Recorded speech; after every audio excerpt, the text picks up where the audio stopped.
Октябрь выдался необычайно богатым на юбилеи. 3 факультета и отделения колледжа БГПУ один за другим отметили знаменательные даты со дня своего основания. Художественно-графическое отделение колледжа БГПУ, который лишь в этом году вошел в структуру вуза, на свое 50-летие пригласило выпускников, среди которых знаменитые художники, скульпторы, искусствоведы. Приятным сюрпризом было для бывших студентов художественного отделения увидеть свои работы в ретроспективной выставке. Институт исторического и правового образования подхватил эстафету и 18 октября в актовом зале университета собрал своих выпускников. Желающих поздравить родной факультет было столько, что запланированных 3 часов оказалось мало. Выпускники разных лет благодарили любимый факультет и преподавателей за чудесные годы студенчества, прочные знания и яркие воспоминания. Как и положено в день юбилея, много было подарков. Так, студенты 80-х с молодым запалом исполнили гимн исторического факультета собственного сочинения.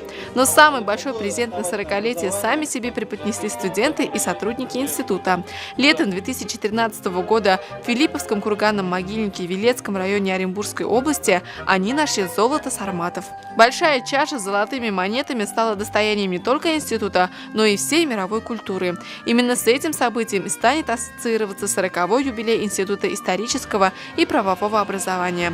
С размахом отпраздновал свое 20-летие факультет башкирской филологии. Знаменательная дата совпала с 20-летием Международной организации Тюрксой. К слову, первая в мире кафедра Тюрксой была открыта именно на факультете башкирской филологии БГПУ год тому назад. Приуроченная ко дню рождения ФБФ Международная научно-практическая конференция «Теория и практика башкирской филологической науки и образования» собрала участников со всей России, ближнего зарубежья, Турции. Юные и уже опытные филологи делились своими исследованиями на работе секции. Ну а само торжество состоялось в Башкирском академическом театре драмы имени Мажита Гафури. Концерт отличало то, что на сцене студенты и выпускники факультета выступали вместе с профессиональными артистами.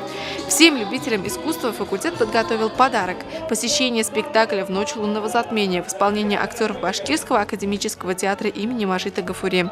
Завершилась череда мероприятий, посвященных юбилею факультета башкирской филологии и Международной организации Тюрксой круглым столом, посвященным созданию сети аналогичных кафедр в странах-участницах Тюрксой.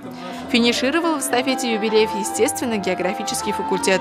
Образованный 40 лет тому назад, сегодня он один из самых успешных и перспективных структурных подразделений вуза. Об успехах факультета можно судить по достижениям выпускников. Так, среди тех, кто закончил ЕГЭФ, есть большие ученые, главные инженеры крупных компаний, руководители школ, колледжей и вузов. К слову, ректор БГПУ Раиль Асадуллин тоже когда-то учился на естественно-географическом факультете. По его словам, один из самых важных выборов в своей жизни – выбор профессии – он сделал правильно. Солидарны с ним были и другие гости юбилея. Благодарили и вуз, и преподаватели лично. Так громкими овациями одарили первого декана-основателя факультета Зилару Мулаеровну Хасанову и нынешнего декана Татьяну Геннадьевну Ведерникову. Отгремели юбилеи, к которым так усердно готовились факультеты. Подобные юбилеи позволяют выпускникам оживлять в памяти события незабываемой студенческой жизни, а факультету получить обратную связь и вносить коррективы в подготовку специалистов.